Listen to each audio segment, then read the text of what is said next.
Welcome to the Underscore Transformation podcast. My name's Jason West. And my name's Joe Ailes. And together we're the founders of Underscore. In Season 2, we're focusing on implementation and the challenges that surround making changes to policies, processes, systems, and team structures. If you'd like to know more about scoping a transformation program, please take a listen to Season 1. Today, we're going to talk about target operating model design. Now, this is something that you will have ideally already started during the scoping phase of your transformation. At the very least, a set of assumptions will have been made about the size, shape, and cost of your current operating model and how that's going to change as a result of your transformation. Ideally, you will have based it on some sort of benchmarking data. However, it's certainly not unheard of for a transformation program to be approved, in part at least, on a commitment to reduce headcount costs, but with little real understanding of how this is going to be achieved. So whether your business case is based on a detailed bottom-up cost analysis or a top-down cost reduction commitment in a business case, you should really resist the urge to dive straight into designing systems and processes until you've actually reached consensus on your target operating model design. So, Joe, let's just start at the beginning. What exactly are we referring to when we talk about an operating model?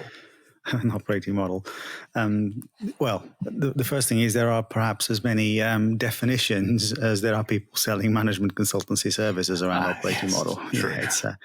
Yeah, but it's actually, let's keep it really simple, and it is quite simple. An operating model is I guess a collection of capabilities, and this is people, process, and technology that an organization deploys to turn a vision or a strategy into a set of products and services that delivers, a specific set of values to its customer base. So, transformation is really, and at its core, the process of turning one operating model into another.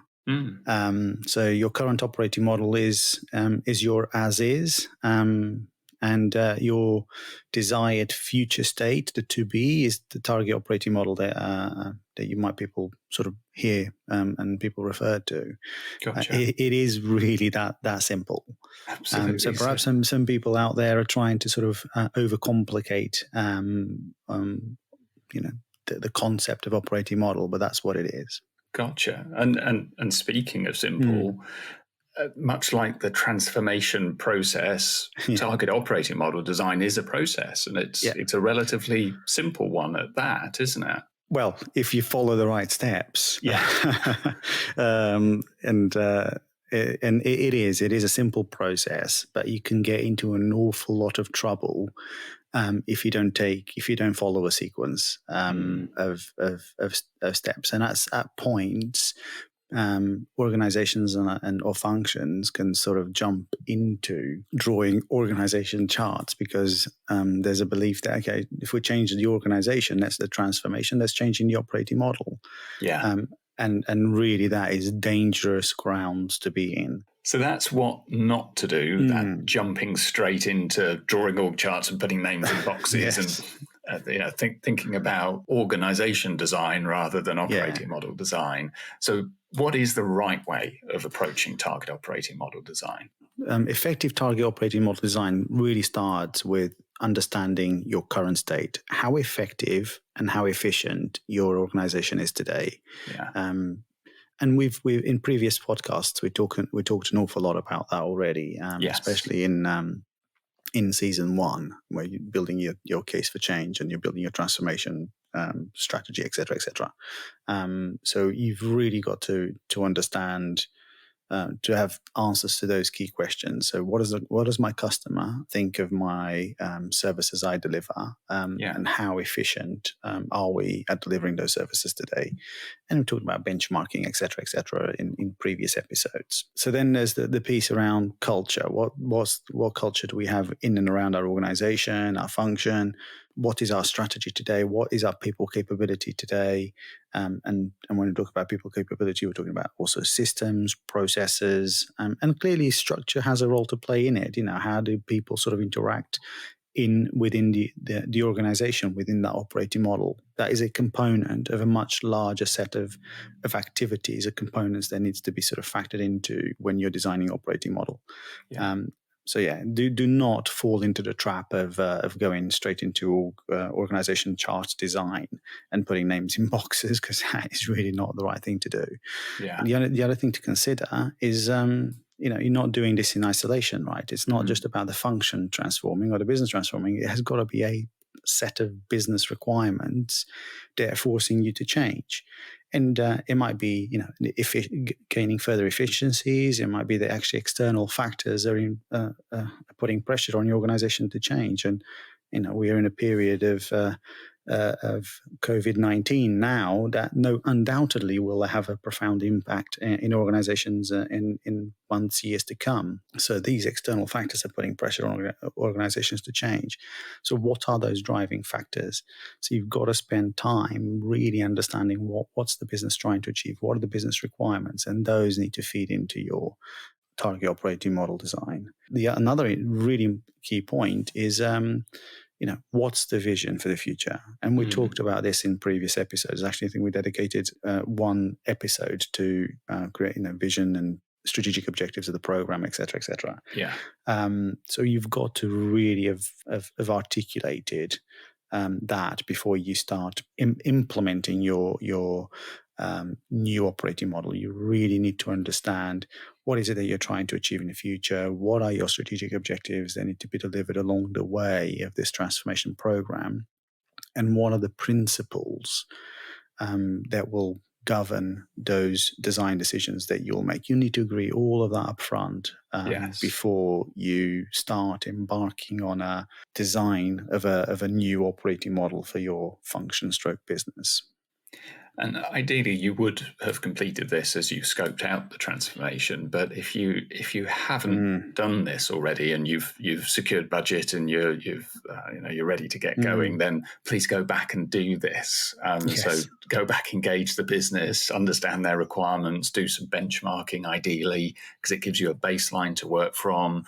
Let's make sure we've got an agreed vision, strategic objectives, and design principles that all the leadership team have really signed up to. So let's take that as our start point. We've done all that work, which might have been before the investment decision, might have been after, but let's just take that as our launch point.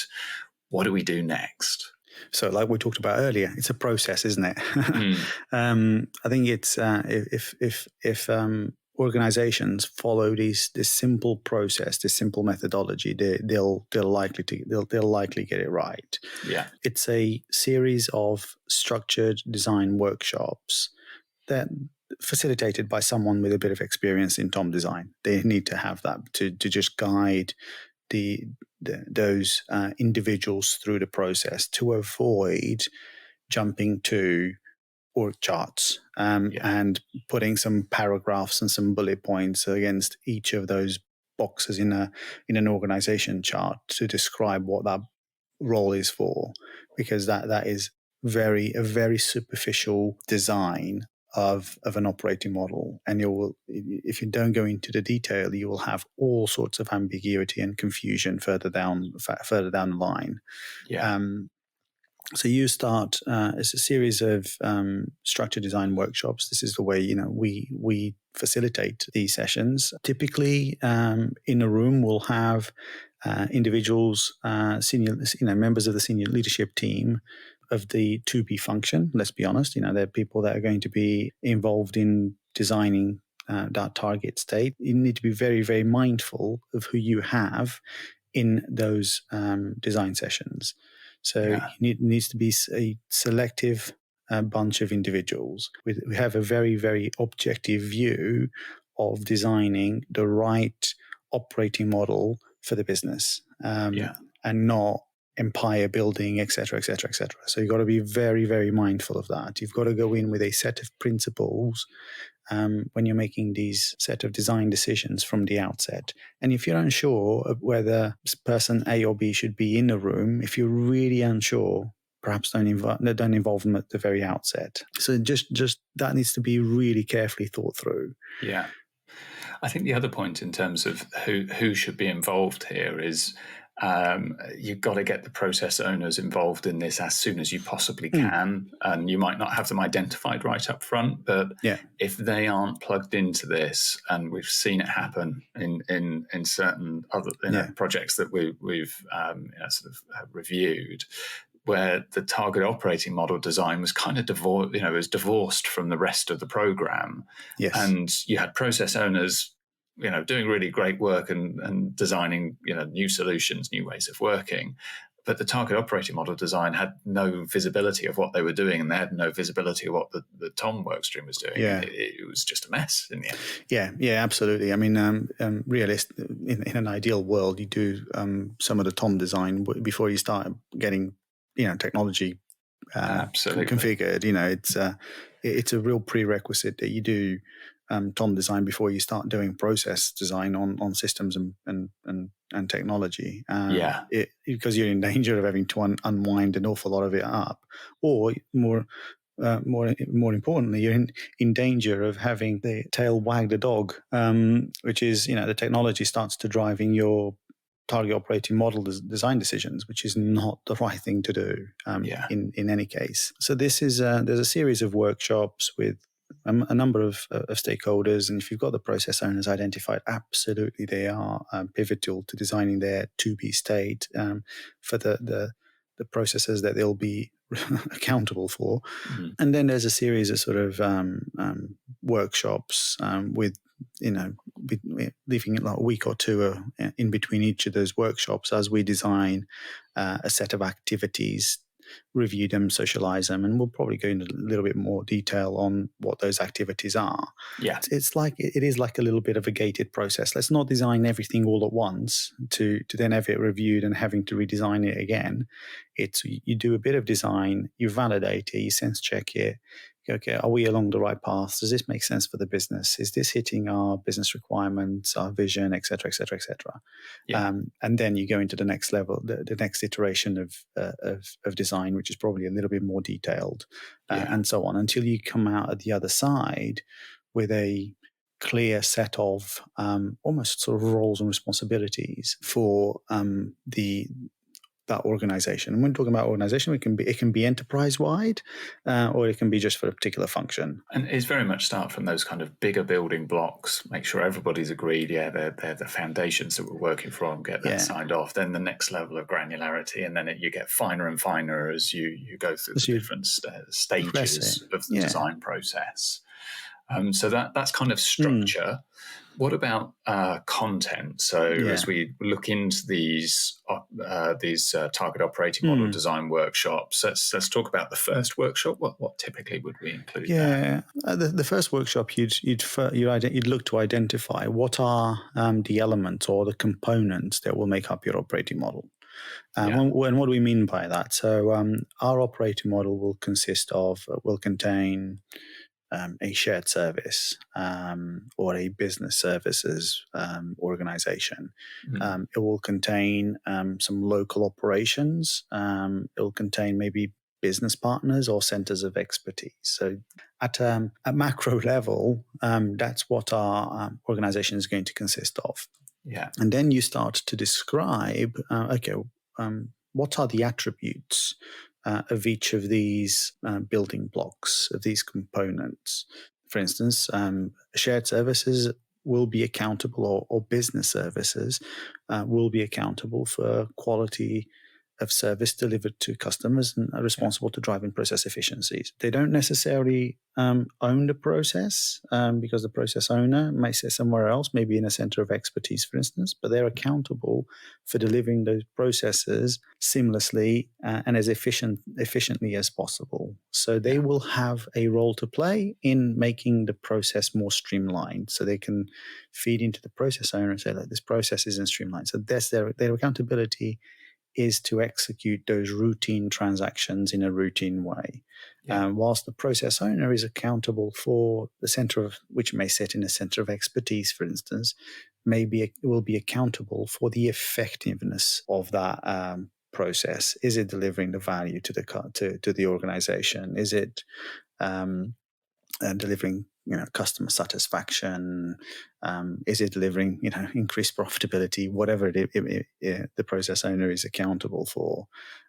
So at a macro level, you need to define these key attributes for each of your building blocks. Yeah, and you've also got other dimensions as well, potentially, which it's really important to get on the table early, whether that's a geographic dimension or a business dimension. You might have a business unit view or a division view, and things might be different at a country level compared to a regional or a global level. So all those dimensions need to be really thought through up front before you start heading off into the various details of, what's the purpose of this, what's the kind of key attributes of it, because you can become unstuck if you kind of design everything with a completely global approach. If there's other important dimensions to your organization, your business. I mean, and clearly the maturity of different markets around the world will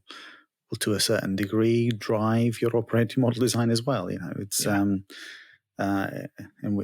we've experienced this before, that you have to be absolutely mindful of that. There is no such thing as one size fits all. You've got to really be mindful of different geographies, different cultures, and just different levels of maturity in countries around the world. Yeah. One of the other things that you need to think about from the outset is, what's the scope of your organization? What are you talking about in terms of process? What are the processes that are going to be in scope that you're going to design? Who's accountable for what? So maybe if your organization doesn't have a process taxonomy of kind, use one, because that allows the workshops and the design thinking to progress in a more structured way, rather than developing things on the fly. It just helps. It's almost like a checkpoint back to a taxonomy to say, have we thought about all the processes and all the capabilities that we require to deliver an effective finance function, or HR function, or IT procurement function, etc. Have something like that in the back of your in your pocket, because it'll come very, very useful. And then once you've got that process taxonomy, I think in that first workshop, you will hopefully have the individuals in the room that will become your process owners, so the people who are accountable for the efficiency and effectiveness of the processes. But you can then start aligning these processes belong to these individuals, these people carrying out these particular roles, head of whatever function, they're going to be the process owner for these specific processes.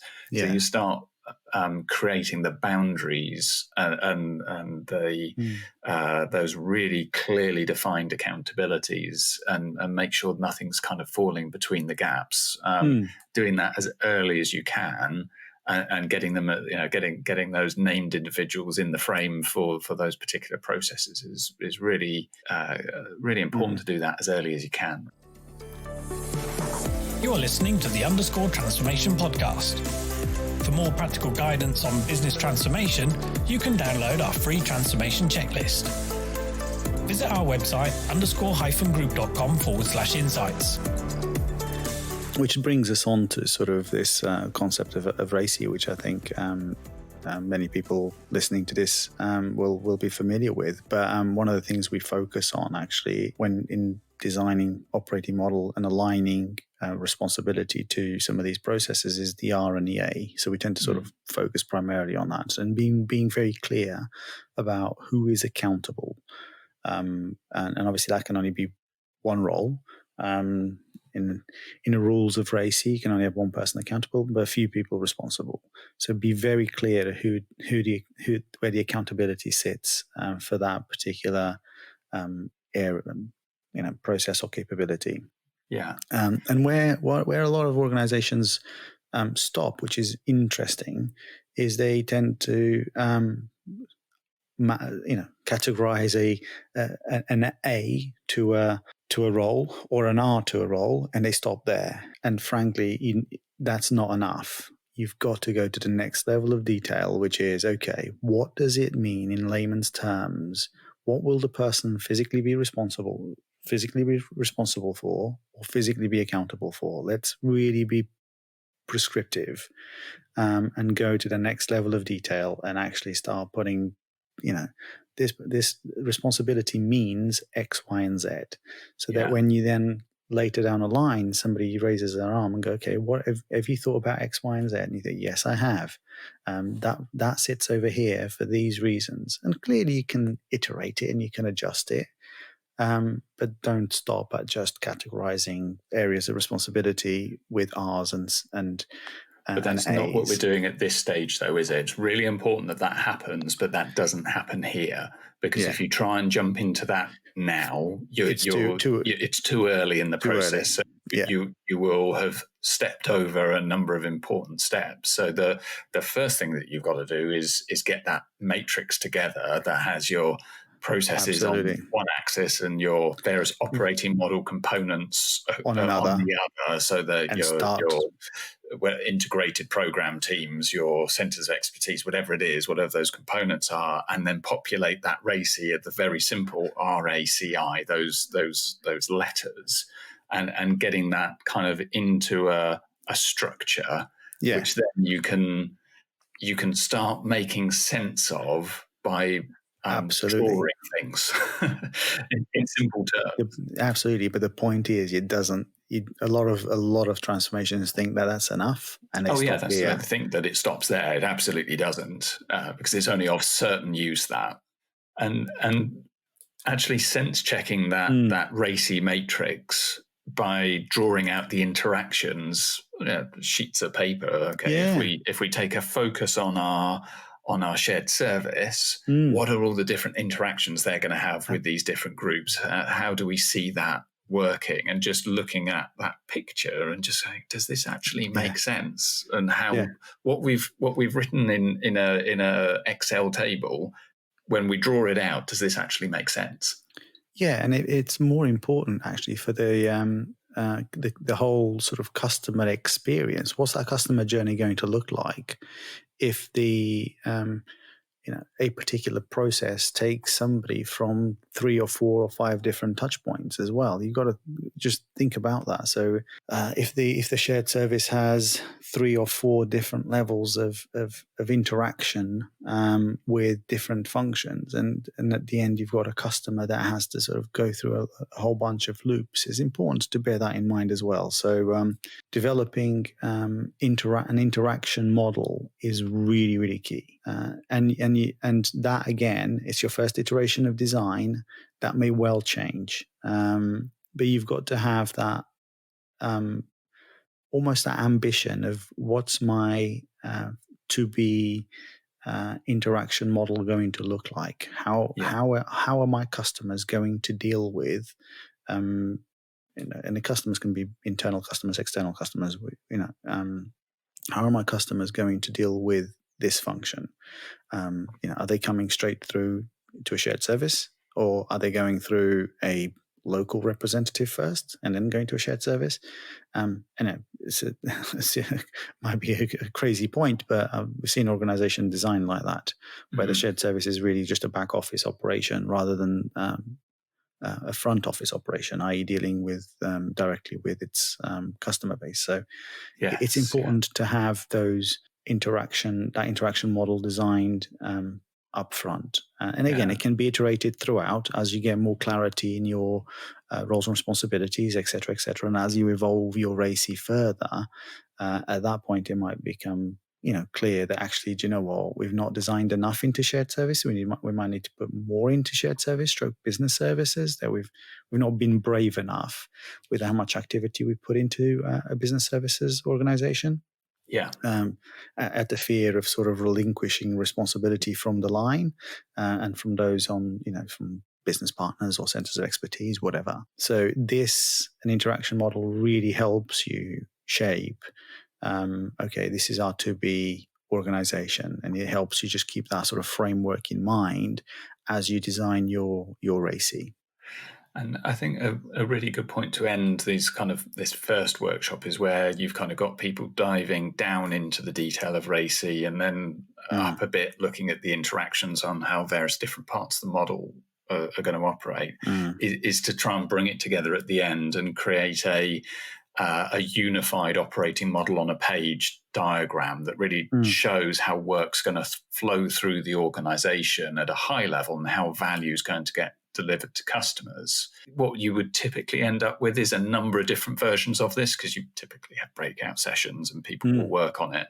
And this is kind of a good example of the follow-on work that happens outside of the workshop, because somebody's going to need to take those different model on a page pictures and kind of take the best bits from them, combine them, simplify them, tidy them up into maybe a few different options of that kind of single diagram, and then go and sense check that around, walk them around the place, get people's feedback input, and kind of iterate that design. So that's kind of often a good point to aim with the first workshop. And a lot of this stuff tends to be quite fluid. You can't say absolutely we must get to this point in the process by workshop 3. It's like you're dealing with complex solution design here, so and you're going to iterate your way through it. So don't worry too much if you don't get there by the end of workshop 1. But it's a good objective to have. So that's workshop 1. In the next workshop session, Joe, what have you got for us? So, first things first, you really need to review the output from the previous workshop and any updates or decisions that have been made, because like you talked about before, this is a good opportunity for people to have walked their design, tested it, etc. So they're going to clearly come back with a set of sort of views as to whether that organization on a page will work, that the first idea of RACI will work, etc. And then next, you really need to sort of turn a matrix full of R's and A's and C's into sort of meaningful sentences, like we talked about before. It's at this stage that you're really going to start creating those paragraphs. And this is a really important activity to do, which is perhaps where many organizations stop, and hence target operating model projects fail, because they don't tend to focus on this level of detail. But these sessions can be pretty tough going, can't they? Because you've got senior people in a room, and you've got them focused on a large amount of detail, which generally senior people really love. They do. It is difficult to get individuals through these workshops, but if it was easy, I guess it would be done well all the time, right? Yeah, absolutely. People wouldn't just skip this step and start writing job descriptions and drawing org charts. It's exactly so important. This is important, and it is key to keep that stamina going, and you've got to get the team motivated and focused, and actually facilitating these sessions is quite tricky, and that's where having somebody that's got some experience of doing this, and because there will be a lot of pushback, and there is always a lot of pushback to doing this, and you have to get people to just trust the process quite all the time. In an awful lot, it is a leap of faith for some, and it's like, just trust the process, because actually you'll pay dividends later on, believe me. Members of a senior management team don't often enjoy this particular session, but it is key that this is done. So they're hard going. And the other thing that you start to do at this stage is also numbers, ratios of headcount. What are the numbers of FTEs that are going to be needed? Now that you've got an idea of who is responsible for what, because responsibilities will equate to effort. So you will start to have an appreciation of the number of heads that you will need for in a particular component of your target operating model. And if you have done benchmarking activity before in scoping your project, which again we highly recommend you do, that can provide a little bit of a compass to guide you through, what's the appropriate number of heads to deliver a particular process? Are we over-baking this process? Are we gold-plating it where we don't need to? Perhaps we need to put more, divert more headcount to other parts of the operating model that require more effort. Yeah. And having somebody on your team, like as a client advisor, that has access or knowledge of how other organizations have sort of set themselves up, and as an idea that can help your design thinking. Absolutely, you need to consider that. Yeah, and having somebody that really understands the technology that you're about to implement and what that does to an operation once it's live, because there's a set of assumptions that you're going into this design with, that we're going to be able to automate processes here, we're going to be able to streamline stuff there, we're going to need actually more people over here because this is new work that we'll be able to do because we'll have new data or insight or whatever it might be. Yeah. And having that real kind of operational experience of how this technology operates in other organizations in the real world, it can be really, really helpful in informing those assumptions that you're making. Yeah. Otherwise, you'll be making a whole bunch of assumptions that will never be materialized. It's going to make the tea for us. Yeah, exactly. It's going to go out there and cure world hunger, and it's going to be the panacea of all systems. It's going to remove all the human effort needed to do things. It may do elements of it, but it won't do all. So absolutely, having that expertise in a room will really, really help. Yeah. So to recap, the output of this Tom design work is going to be a diagram of your operating model on a page, descriptions of its various components and how they interact with each other. An organization chart, and there will be an organization chart that comes out of this that shows numbers of roles, but also detailed role profiles that describe in really plain language the accountabilities and responsibilities of those roles and how they interact with each other, and the documented volume assumptions and staffing ratios that you've used to calculate the number of staff that you actually need to populate this operating model.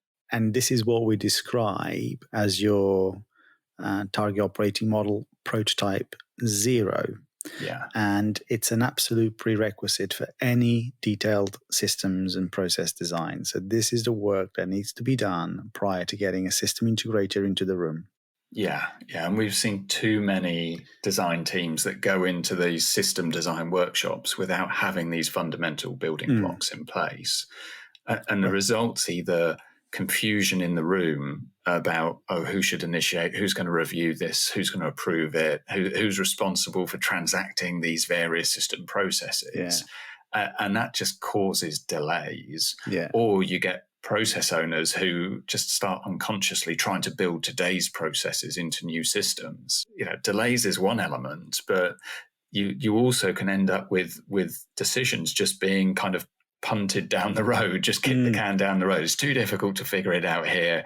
Let's just make a decision quickly and move on because we can fix it in a future prototype. And we've already talked about in previous episodes on testing and data, I think it was in this one, this season, just the cost associated with making design enhancement decisions late in the program when you really should be focusing on identifying and fixing defects. And you're right, because you should be able to iterate and refine it as you understand the capability of the technology that's coming in, because you're not setting something in stone at the very outset, because the technology will give you nuances that you wouldn't have thought about. It will challenge some of the assumptions that you've made in your FTE, for instance. I was under the assumption that we will be able to automate all of these things. Well, guess what? You won't be able to automate. You'll need some manual workarounds, etc., because the technology won't deliver the process in a fully automated way.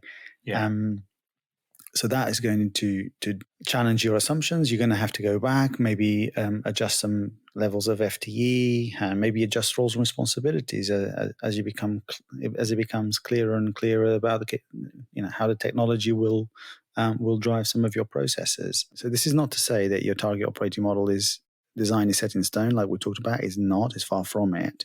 So we really refer to this stage prior to getting systems integrators into the room as Tom design prototype 0. And that's because it's going to change and iterate throughout.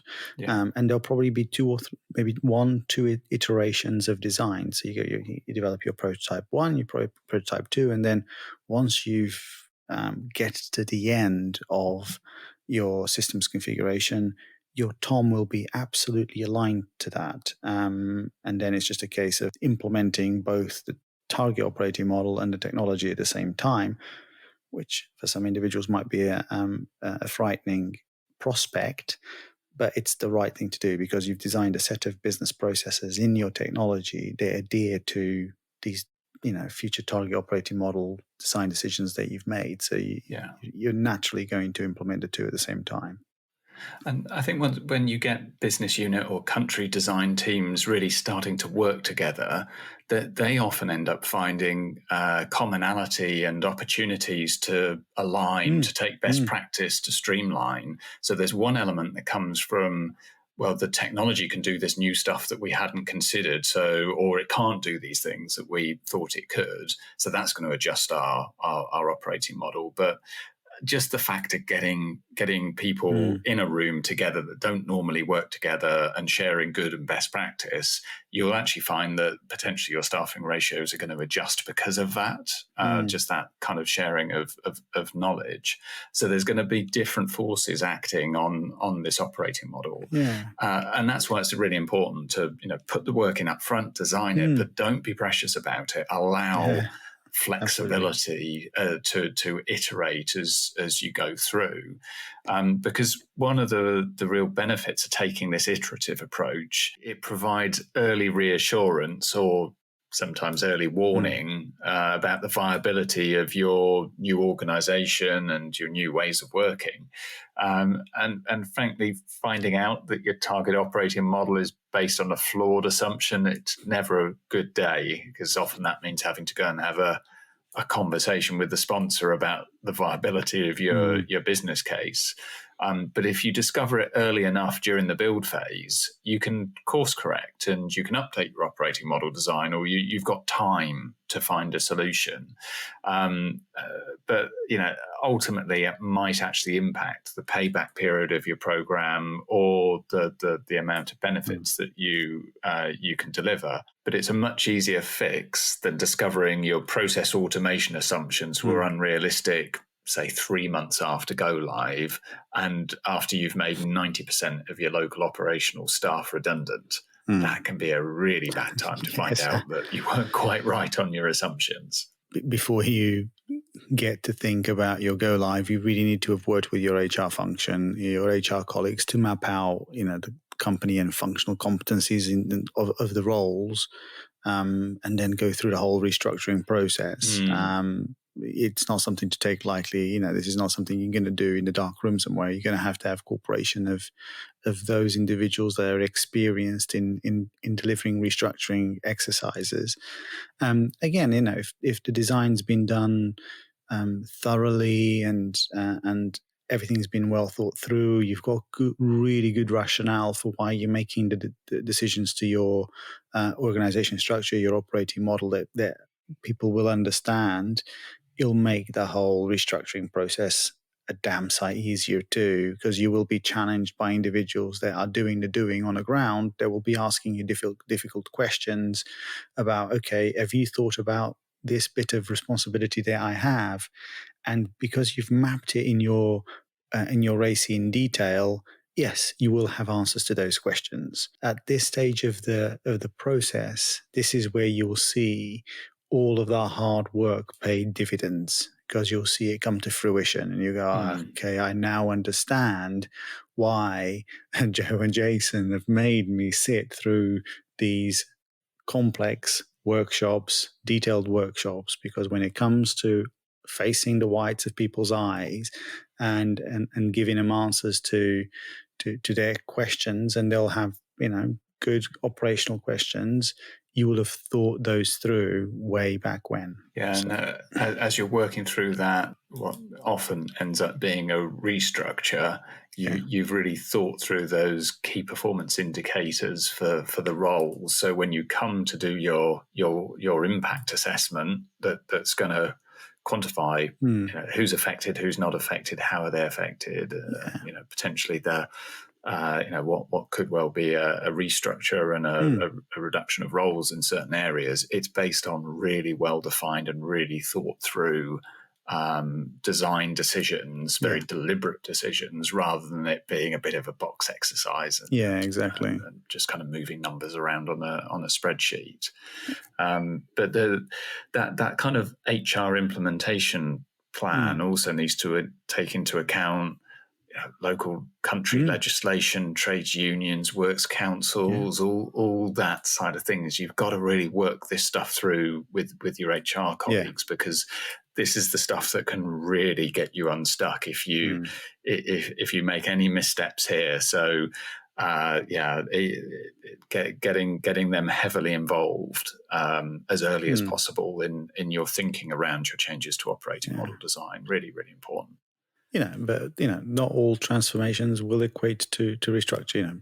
No, absolutely. It's sometimes it's repurposing individuals' competencies at something else. That's also part of we're going to operate fundamentally differently. Yeah, in some cases, some individuals may not have the capability to do so, but in other programs, it might be actually that you put a development plan in place to equip those individuals with the competencies and the skills they require for those role profiles that you've defined, and give people a period of time to adjust, etc., and try those new roles out before you do something such as launch a restructuring exercise. But I mean, there's a whole different probably episode that we'd invite a bunch of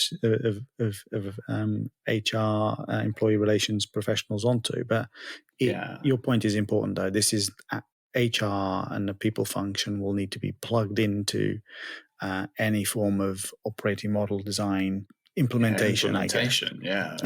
But to your point, it's not just about moving people's roles around or reducing here and increasing over there. It's also improving the capability to operate in this new way.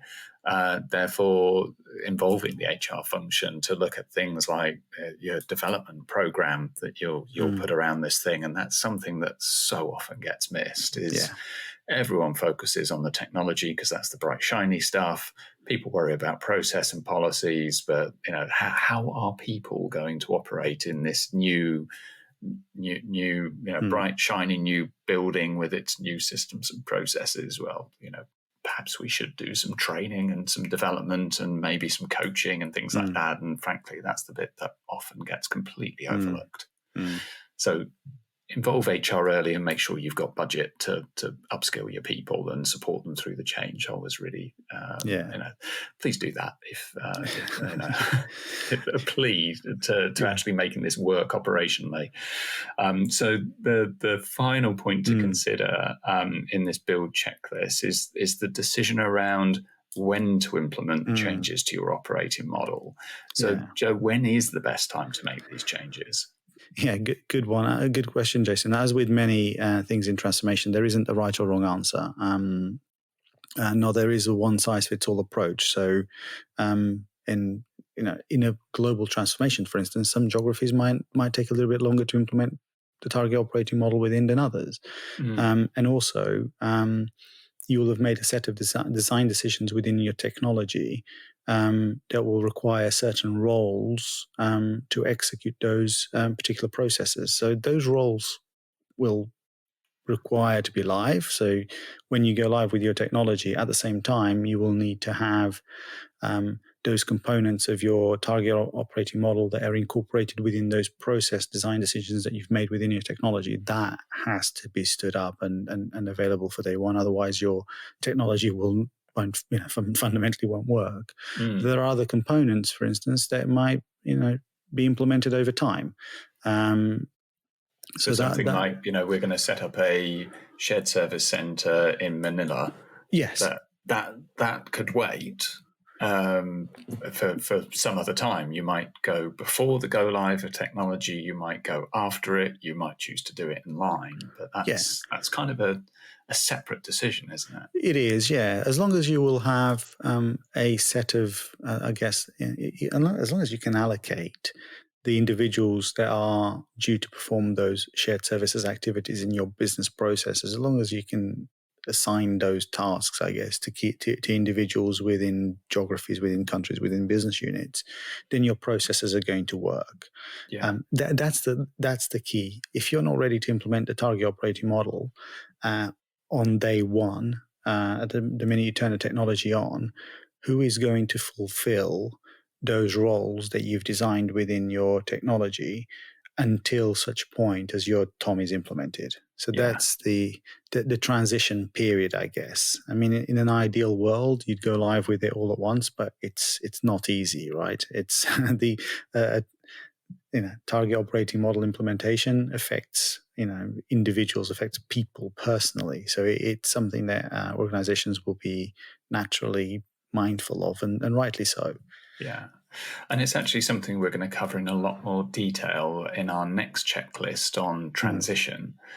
So that will be coming up. We had planned on publishing our transition checklist in the coming weeks.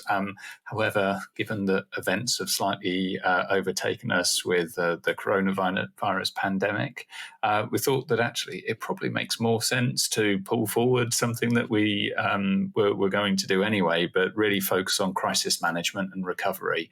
Because frankly, in a world that's in crisis, transformation's great. It's that very deliberate approach to making business change, but that's not where we are right now. So we're actually going to focus in some upcoming episodes more on crisis management and recovery, some really practical advice drawn actually from the British military, and applying those processes and lessons learned to a business context.